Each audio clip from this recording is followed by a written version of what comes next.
Bismillahirrahmanirrahim. Assalamu alaikum. Students, my name is Amir Abdullah. I am your chemistry teacher. Students, last lecture में हम discuss कर चुके थे water pollution के types और इसके सोर्सेस. स्टूडेंट्स, आज हम डिस्कस करेंगे इस लेक्चर में parameter of water analysis. Drinking water को हम कौन से पैरामीटर से एनालाइज करते हैं, क्या क्या रिक्वायरमेंट्स है जो वाटर हमारे पास ड्रिंकिंग पर्पस के लिए क्या हो, सुटेबल हो. और इसी तरह हम इस लेक्चर में ट्रीटमेंट ऑफ वाटर जो है वो डिस्कस करेंगे, जो हमारे पास वेस्ट वाटर है उसकी ट्रीटमेंट, और ग्रीन केमिस्ट्री को डिस्कस करेंगे. Students, first of all water analysis से क्या मुराद है? The use of various methods for what purpose? To check the quality of water is called water analysis. Water की quality को चेक करने के लिए जो डिफरेंट मेथड्स हम यूज करते हैं, वेरियस मेथड्स हम यूज करते हैं, इसको हम वाटर एनालिसिस कहते हैं. स्टूडेंट्स, हमारे पास जो वाटर सुटेबल है ड्रिंकिंग के लिए, उसकी क्या खूबियां होनी चाहिए, वो कौन से यानी मेयार है, कौन सा मेयार है जिस पे पानी वो फुलफिल हो, तो उसको हम ड्रिंकिंग पर्पस के लिए यूज कर सकते हैं. तो हमारे पास ड्रिंकिंग वाटर जो है शुड बी ऑर्डरलेस. पहली बात तो ये है कि क्या हो, ऑर्डरलेस हो. जाहिर बात है, अगर वाटर हमारे पास इसकी कोई स्मेल है, कोई स्पेसिफिक ऑर्डर है, तो पीने के लिए सूटेबल नहीं होता. और दूसरी बात यह कि वैसे भी इंसान को ऐसे पानी पीने से गिन आता है जिसकी कोई यानी जिससे फॉल्स स्मेल आ रहा हो, तो ऑर्डरलेस होना जरूरी है.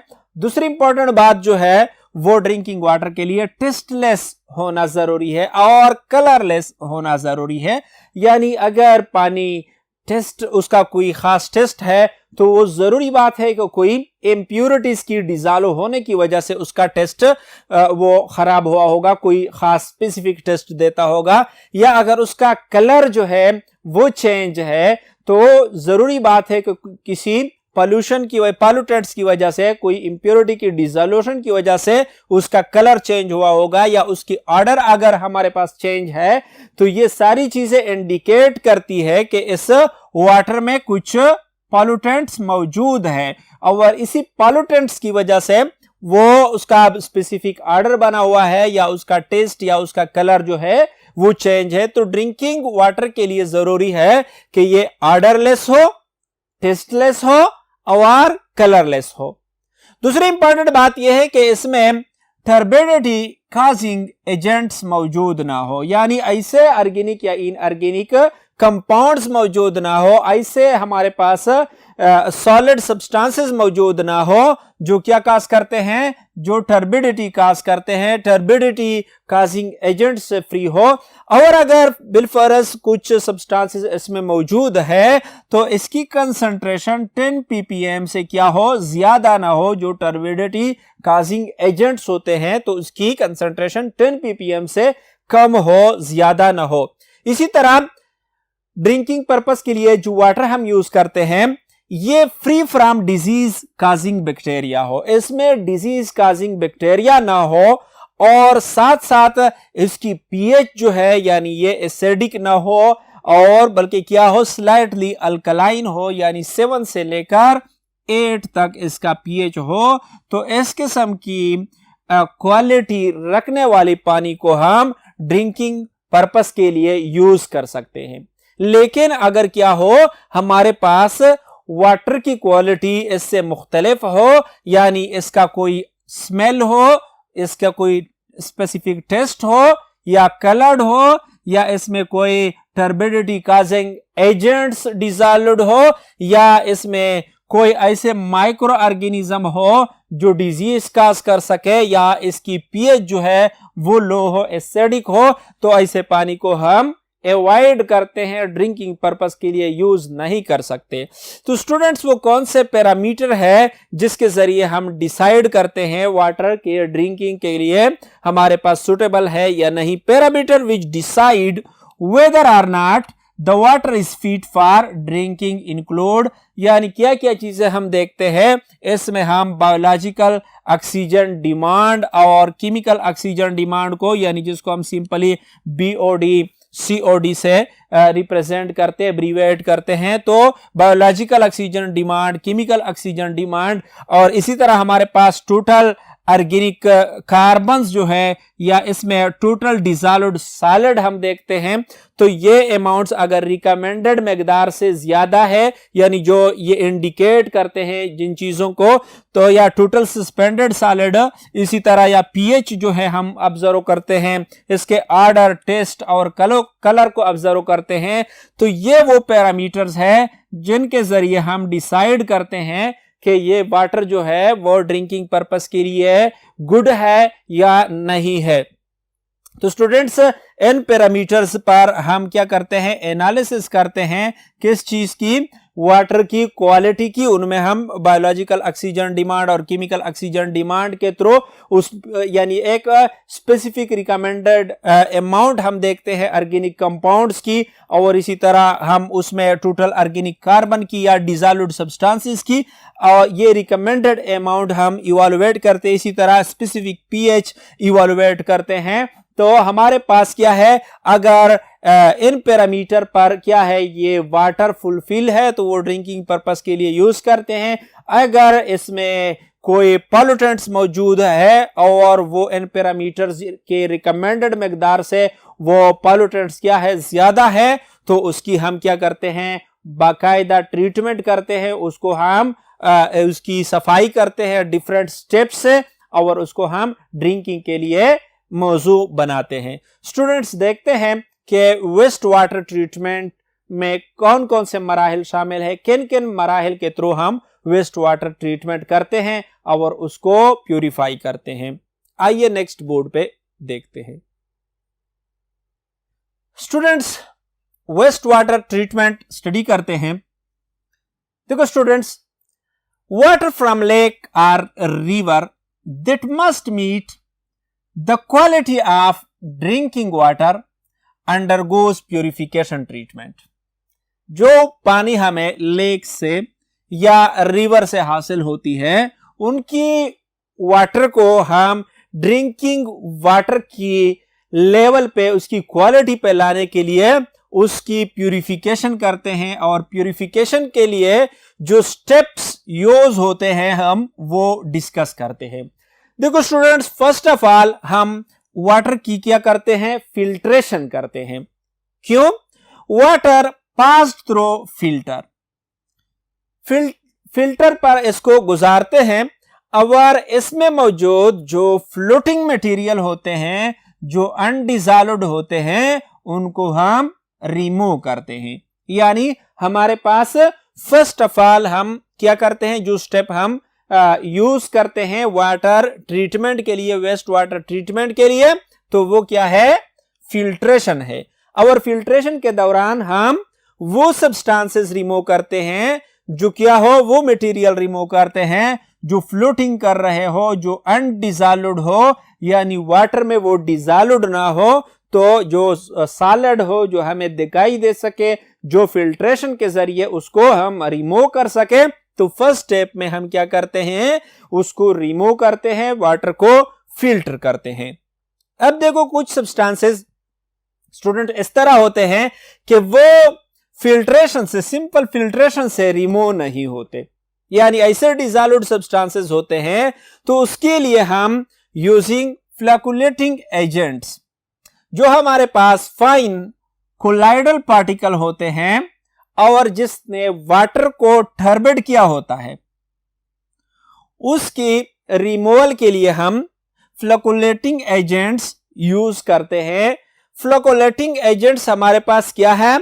सब्सटेंसेस हैं दैट फॉर्म जेलाटिनियस पार्टिकल्स, जो हमारे पास जेलाटिनियस मास बना देते हैं, जेलाटिनियस सब्सटेंसेस बना देते हैं, वो हम इस पानी में ऐड करते हैं। देखो स्टूडेंट्स, फर्स्ट स्टेप में हमने क्या किया, फर्स्ट स्टेप में हमने इसकी फिल्ट्रेशन की, जस्ट पानी को फिल्टर किया, जो इसमें फ्लोटिंग सब्सटेंसेस थे, मटेरियल थे जो रिमूव हो सकते थे फिल्ट्रेशन से, वो हमने रिमूव किए।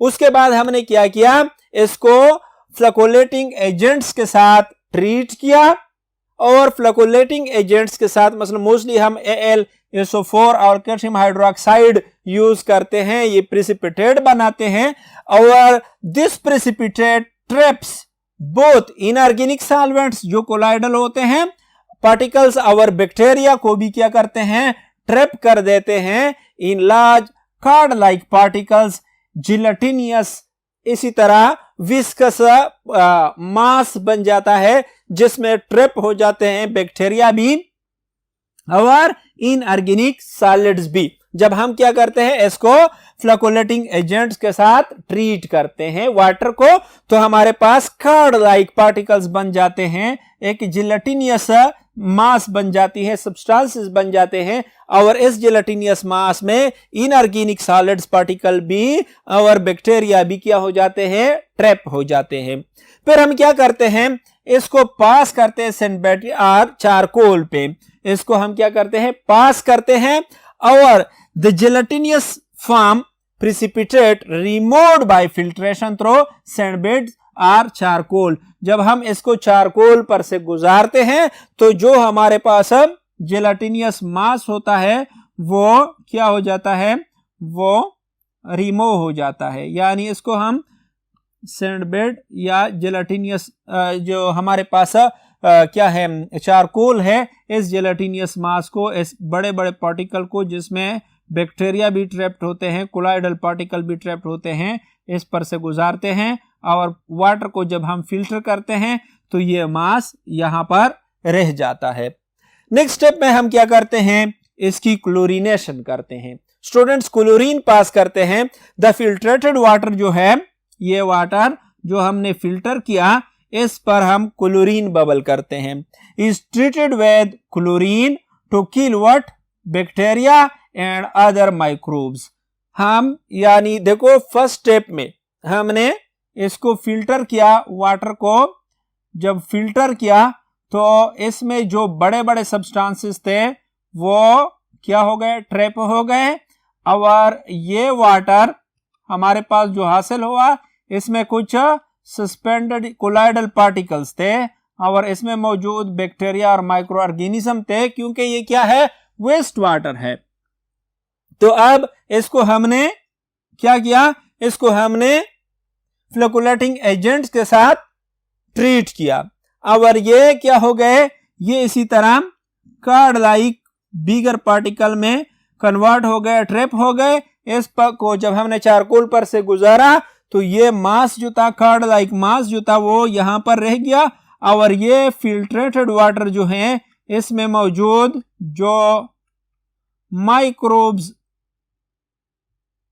गुजर गए जिनमें बैक्टीरिया शामिल थे, उनको किल करने के लिए हम इसकी क्या करते हैं, क्लोरीनेशन करते हैं।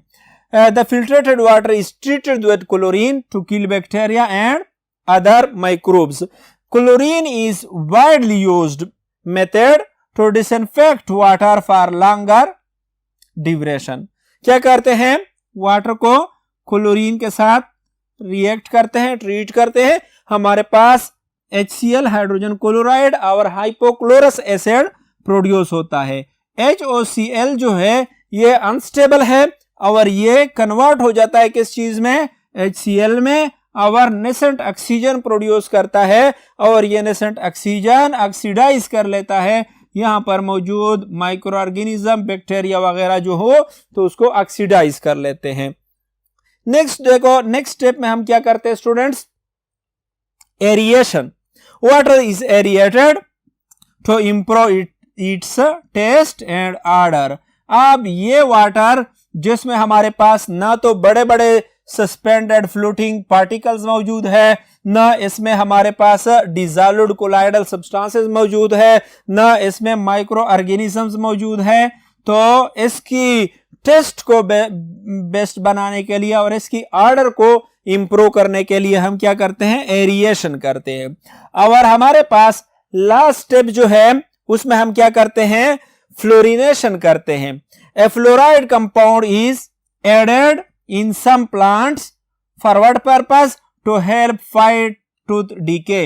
ये वाटर जब हम इस्तेमाल करते हैं तो टूथ डीके को मिनिमाइज करने के लिए, इसको खत्म करने के लिए हम फ्लोरिनेटेड कंपाउंड्स क्या करते हैं, इसमें डाल देते हैं। तो स्टूडेंट इसी तरह हम वेस्ट वाटर की ट्रीटमेंट करते हैं और इन मराहिल पर गुजरने के बाद वाटर की क्वालिटी जो है वो इंप्रूव हो जाती है, इसका ऑर्डर इंप्रूव हो जाता है, इसका टेस्ट इंप्रूव हो जाता है, इसका कलर इंप्रूव हो जाता है और ये हमारे पास यानी ट्रीटमेंट के बाद इसकी क्वालिटी जो है वो इंप्रूव हो जाती है। स्टूडेंट्स हम नेक्स्ट बोर्ड पे जाकर ग्रीन केमिस्ट्री को स्टडी करते हैं जो कि इस चैप्टर का लास्ट टॉपिक है। स्टूडेंट्स ग्रीन केमिस्ट्री से क्या मुराद है और ग्रीन केमिस्ट्री का गोल क्या है, मकसद क्या है, क्यों हम ग्रीन केमिस्ट्री को स्टडी करते हैं। क्योंकि अगर हम देख लें, हम अपने इन्वायरमेंट को, ख्वाह वो एटमॉस्फेयर हो, ख्वाह वो हमारे पास हाइड्रोस्फीयर हो, लिथोस्फीयर हो, वो अगर पॉल्यूटेंट से पाक हो, उसमें पोल्यूशन ना हो, तो हमारी लाइफ जो है वो इंप्रूव होगी। और अगर हमारे एटमॉस्फेयर में पोल्यूशन है, हमारे हाइड्रोस्फीयर में पोल्यूशन है, लिथोस्फीयर में पोल्यूशन है, तो पोल्यूशन की वजह से हमारी लाइफ जो है उसकी क्वालिटी, हमारी लाइफ की जो स्टैंडर्ड है वो मुतासर हो जाता है। इसी तरह डिजीज काज होते हैं और ह्यूमन और अदर ऑर्गेनिजम्स जो है, प्लांट्स जो है वो मुख्तलिफ प्रॉब्लम्स के साथ यानी प्रॉब्लमों के साथ वाबस्ता हो जाते हैं। तो हमारी कोशिश ये होती है कि हम अपने इन्वायरमेंट को पॉल्यूटेंट से क्या करें, साफ करें। अब देखो स्टूडेंट्स, सबसे पहले ग्रीन केमिस्ट्री का आइडिया जो था, the idea of green chemistry was coined by Paul Anastas. इसको हम सस्टेनेबल केमिस्ट्री भी कहते हैं। एक्चुअली ग्रीन केमिस्ट्री क्या है? ग्रीन केमिस्ट्री फिलॉसफी है किस चीज का? केमिकल रिसर्च और इंजीनियरिंग का। किस मकसद के लिए? To minimize generation of hazardous substances, और इसी तरह यूज ऑफ हेजिडियस सब्सटेंसेस जो है इसको मिनिमाइज करने के लिए हम क्या करते हैं, हम ग्रीन केमिस्ट्री स्टडी करते हैं। यानी ग्रीन केमिस्ट्री का मकसद हमारे इन्वायरमेंट को प्रोटेक्ट करना है। किस चीज से? यानी हेजिडियस सब्सटेंसेस की प्रोडक्शन से, जनरेशन से, और हेजिडियस सब्सटेंसेस जो है उसके इस्तेमाल से हमारे माहौल को, क्योंकि ये पोल्यूट करते हैं, अगर ये हेजिडियस सब्सटेंसेस, ये एक्सप्लोसिव सब्सटेंसेस या ये जो है डिफरेंट ऐसे केमिकल सब्सटेंसेस जिसकी वजह से हमारा इन्वायरमेंट जो है वो मुतासर होता है, तो उसको हम उसके इस्तेमाल को मिनिमाइज करने, उसके प्रोडक्शन को मिनिमाइज करने के लिए हम ग्रीन केमिस्ट्री स्टडी करते हैं। ग्रीन केमिस्ट्री का गोल क्या है, मकसद क्या है? देखो स्टूडेंट्स, फर्स्ट मेन गोल जो है ग्रीन केमिस्ट्री का वो क्या है? To reduce adverse environmental impacts. हम environmental impacts, adverse environmental impacts जो है ताकि वो हम रिड्यूस कर सके। Develop processes based on renewable raw material. हम ऐसे प्रोसेसेस डेवलप कर दें, ऐसे प्रोसेस डेवलप कर दे जो रिन्यूएबल रॉ मटेरियल पर बेस्ड हो।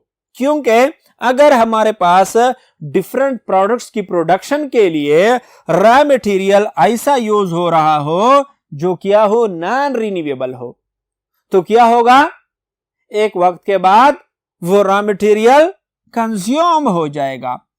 और तो हम कोशिश करते हैं, यानी ग्रीन केमिस्ट्री का गोल यह है कि हम ऐसे प्रोसेस डेवलप कर दे जो क्या हो, रिन्यूएबल रॉ मटेरियल पर बेस्ड हो, नॉन रिन्यूएबल रॉ मटेरियल पर बेस्ड ना हो। इसी तरह ग्रीन केमिस्ट्री में हम ऐसे प्रोसेस डेवलप करते हैं जिसमें हमारे पास जो केमिकल प्रोड्यूस हो रहे हो वो केमिकल ज्यादा हिजिडियस ना हो और इसी तरह उसमें फायर या एक्सप्लोजन का क्या हो वो खतरा ना हो, एक्सप्लोसिव ज्यादा ना हो और इन्फ्लेमेबल ज्यादा ना हो। तो ऐसे केमिकल्स यानी ऐसे प्रोसेसेस हम डेवलप कर सके और मिनिमाइज कर सके। क्या? To minimise the by products, यानी जो हमने डिजायर प्रोडक्ट बनाना हो, कोई भी टारगेट प्रोडक्ट बनाना हो तो उसको बनाते हुए हमारे पास ज्यादा बाई प्रोडक्ट्स ना बन सके, या दूसरे अल्फाज में to achieve better atom economy, जो हम ऐसे प्रोसेसेस डेवलप कर दें जिसके जरिए हम बेटर एटम इकोनॉमी हासिल कर सके। यानी जब हम रॉ मटेरियल प्रोसेस करके उससे कोई टारगेट प्रोडक्ट बनाते हैं, कोई रिक्वायर्ड प्रोडक्ट बनाते हैं, तो इस दौरान हमारा रॉ मटेरियल जो है या रिएक्टेंट जो है वो ज्यादा मिकदार में कन्वर्ट हो जाए किस चीज में? प्रोडक्ट में। यानी परसेंट एटम इकोनॉमी, जिसको हम यू एक्सप्लेन कर सकते हैं कि formula weight of the product, जो हमने रिएक्टेंट से प्रोडक्ट बनाने हैं तो वो प्रोडक्ट का formula weight divided by sum of formula weight of all reactant multiply by 100। तो ये हमारे पास क्या है? परसेंट एटम इकोनॉमी है। यानी अगर परसेंट एटम इकोनॉमी कब क्या हमारे पास इसकी परसेंटेज अच्छी होगी? अगर ज्यादा मिकदार में प्रोडक्ट बन रहे हैं, अगर ज्यादा मिकदार में रिएक्टेंट जो है वो रिक्वायर्ड प्रोडक्ट में कन्वर्ट हो रहे हैं। लेकिन अगर रिएक्टेंट प्रोडक्ट के साथ बाई प्रोडक्ट्स भी बना रहे हो तो क्या होगा? प्रोडक्ट की अमाउंट लेस हो जाएगी। और जब हम sum of formula weight of all reactant से डिवाइड करते हैं तो परसेंटेज ऑफ एटम इकोनॉमी हमारे पास लेस होगी। अब ये बाई प्रोडक्ट जो प्रोड्यूस होते हैं ये क्या करते हैं? ये चूंकि हमारे इस्तेमाल के नहीं होते तो ये इन्वायरमेंट को पल्यूट करते हैं। तो इन्वायरमेंटल पोल्यूशन को रिड्यूस करने के लिए, मिनिमाइज करने के लिए हम ऐसे प्रोसेसेस डेवलप करते हैं जो क्या हो? जो बेटर एटम इकोनॉमी को हम अचीव कर सके, या हम बाई प्रोडक्ट की प्रोडक्शन को मिनिमाइज कर सके, रिक्वायर्ड प्रोडक्ट, टारगेट प्रोडक्ट जो है उसकी हमारे पास परसेंटेज यील्ड जो है वो बढ़ जाए। इसी तरह to improve reactions monitoring processes, हम रिएक्शन मॉनिटरिंग प्रोसेसेस को यानी इंप्रूव कर सके, कंट्रोल कर सके। यानी वो जिन रिएक्शंस के थ्रू हम प्रोडक्ट बना रहे हैं अगर उसका कंट्रोल, उसकी मॉनिटरिंग ठीक तरह से हो तो इसमें हमारे पास हिजिडियस केमिकल की प्रोडक्शन मिनिमाइज हो जाती है। इसी तरह जो पॉल्यूटेंट्स प्रोड्यूस होते हैं वो इन्वायरमेंट तक एस्केप नहीं हो सकते। और दूसरी बात यह कि उनको हम रिसाइकल कर सकते हैं। तो हम इंप्रूव करते हैं रिएक्शन मॉनिटरिंग प्रोसेसेस और कंट्रोल को। ग्रीन केमिस्ट्री का ये भी गोल है। इसी तरह to develop more degradable products, मसलन हम देखते हैं हमारे इन्वायरमेंट में अगर कोई चीज है, मसलन हमारे पास पॉलीथीन बैग्स हैं, तो अगर ये नॉन डिग्रेडेबल है, सक्सेसिवली हम यूज करते हैं और ये इस्तेमाल करने के बाद यह पॉलीथीन बैग्स जो है आपने देखा होगा कि ये एग्रीकल्चर लैंड, हवा इसको ले जाते हैं एग्रीकल्चर लैंड्स में, और जहां पर वो क्या करते हैं? लैंड पोल्यूशन काज करते हैं और ये सालों साल यहाँ पड़े रहते हैं एग्रीकल्चर लैंड्स में, डिग्रेड होते नहीं तो पोल्यूशन काज करते हैं। तो ग्रीन केमिस्ट्री का ये भी गोल है कि ऐसे प्रोसेसेस डेवलप हो जाए जो क्या करें? जो हमारे पास प्रोडक्ट जो हो वो डिग्रेडेबल प्रोडक्ट बना सके। To develop more degradable product, more degradable product को हम बना सके। तो ये भी क्या है? गोल ऑफ ग्रीन केमिस्ट्री है। स्टूडेंट्स, इसके साथ ये लेक्चर जो है खत्म हो गया, बल्कि ये हमारा जो ये चैप्टर था इन्वायरमेंटल केमिस्ट्री का ये भी खत्म हो गया। इसके एक्सरसाइज को देख लें और इसके एमसीक्यूज काफी सिंपल एमसीक्यूज है, वो भी खुद आप लोग स्टडी कर लें, क्योंकि ये सारे एमसीक्यूज जो है हम ड्यूरिंग द लेक्चर्स, अगर आप लोगों ने इस चैप्टर के सारे लेक्चर्स सुने हैं तो इसमें हम किसी ना किसी स्टेप पे एक्सप्लेन कर चुके हैं। तो इसके साथ आज का लेक्चर इतना ही था, जिसमें हमने वेस्ट वाटर ट्रीटमेंट स्टडी की वाटर की क्वालिटी को, ड्रिंकिंग पर्पस के लिए जो वाटर हम यूज करते हैं उसकी क्या क्वालिटी होनी चाहिए, और उसके एनालिसिस हम किस तरह कर सकते हैं, और वेस्ट वाटर ट्रीटमेंट हम कौन कौन से स्टेप्स उसमें यानी करते हैं, कौन से स्टेप्स के बाद हम उसको प्यूरिफाई करते हैं, और ग्रीन केमिस्ट्री हमने डिस्कस की। आज के लिए इतना काफी है, इजाजत चाहता हूं, अल्लाह हाफिज।